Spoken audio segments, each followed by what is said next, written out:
The series with Canucks and Preds a couple years back, they were great. And the W, can we confirm what the W stands for here? William. It works. It's William. Yeah? It's just like my papa. Does anybody actually call you William, or is it just Brett? There's no Williams. In fact, my dad was Bill. Yeah. And he grew up as Billy, so the whole family calls me Bretty, but nobody else. Okay, so if you see this man, just stick with Brett. It works. Good to see you here back on the show. I know you're checking out the game tonight, Canucks and Preds. You're a big hockey fan, part owner of the Predators, and you know, you're so busy. Anytime I see you, you're either speaking somewhere or there's some sort of meeting. And I was following your Twitter account, as I always do, and I love this quote saying, "The greatest gift you can give another is the purity of your attention." Quoting Richard Moss. How difficult is that to do in your world, given there's all kinds of demands? Well, the distraction of social media alone makes it difficult. But I will tell you, I saw that quote just as I was going for dinner last night with my daughter, and it just reminded me to put the phone away and just engage. And it was just an hour and a half of absolute wonderful one-on-one. And I think people sometimes forget how distracting it is to just pay attention to other people and not the one that you're with. You know, it's so important to stay engaged in the midst of that conversation, and you have plenty across the board. When it comes to the day-to-day lifestyle, what do you do to stay engaged, to keep things interesting so the routine doesn't become mundane?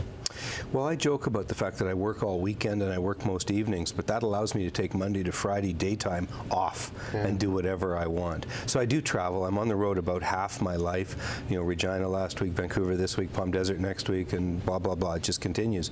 But I've got a really great core staff. There's about a dozen people that work with me. Our core business is real estate and oil and gas. Everything else is a bit of a distraction, sports and entertainment and Dragon's Den, all that stuff just fills in, if you will, some of the spaces. Well, you know, you build quite the reputable brand, and when I've seen you speak in the past, and I've kind of given you kudos for this, is the idea of philanthropy, being creative, being innovative with it. And your philosophy has always been about it being an opportunity, not a responsibility. Well, very much so. People always say with great wealth comes great obligation, or that companies have an obligation to give back. And I take that obligation word and kind of throw it away and say, look, if you have such an incredible opportunity, why worry about the obligation? Just change the world and have fun doing it. And we saw it in the businesses that I've built, where we engage our suppliers, our competitors, our staff, our customers through social engagement, through community and giving and sharing. And on the opportunity tip, like, how do you choose now the projects you're going to put your face behind? Because there's got to be a lot of ideas being pitched your way. Well, today in my life, I really focus on one or two causes at a time, and I tend to gravitate towards things that are hard to raise attention for. Like, we did eating disorders at my house last year, a big garden party that we do. And eating disorders was, even a year ago, and even today, is something most people don't either acknowledge or talk about. Mental health, mental illness is where I want to go next. Child sexual abuse, we've been there.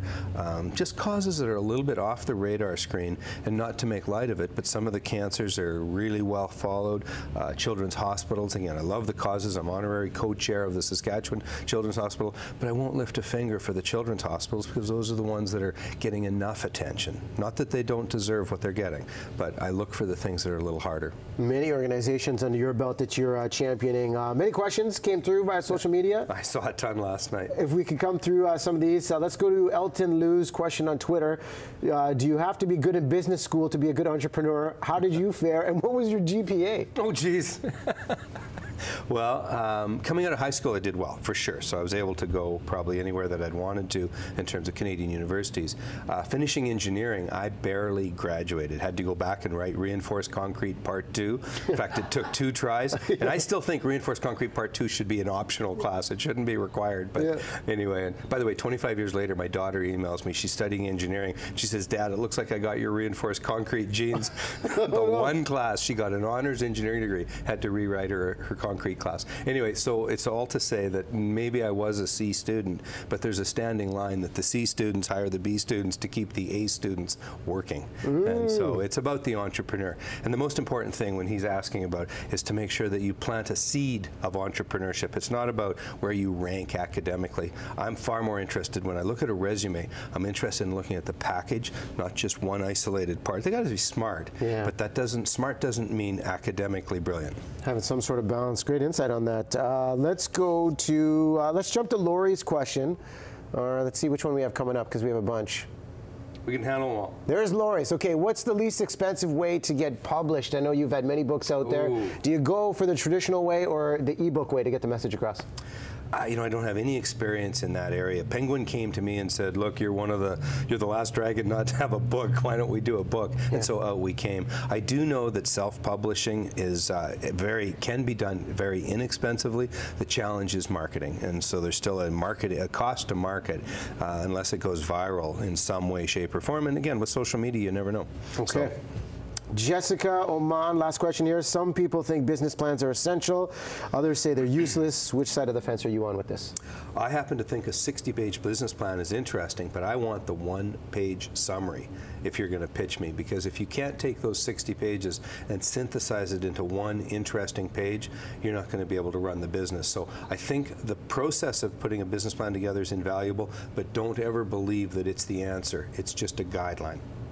Redefining success, that's what Brett Wilson does best. Good to see you as always. Always a pleasure. Thanks, Riaz. Okay, any predictions for the game tonight, by the way? Overtime win. Overtime win for the Canucks, right? I didn't say that. I didn't say that.